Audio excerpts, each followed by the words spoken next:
सर्व क्षेत्रातील घडामोडींचा आवाज म्हणजे महाराष्ट्र देश न्यूज मराठी। कराड तालुक्यातील पाली या ठिकाणी श्री खंडोबा देवाची आज यात्रा संपन्न झाली।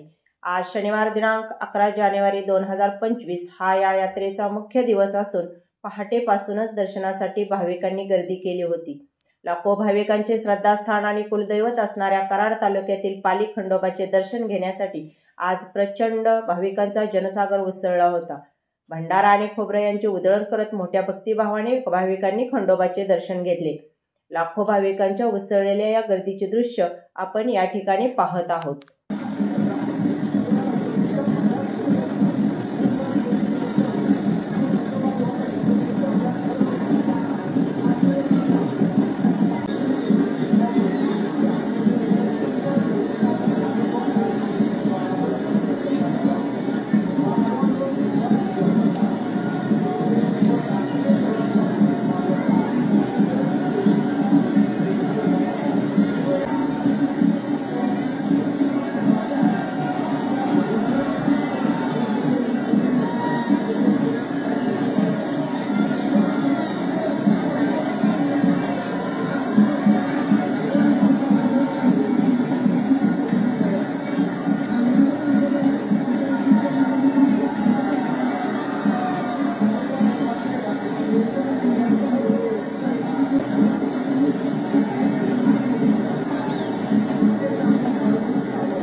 मी मृणालिनी एम, महाराष्ट्र देश न्यूज मराठी।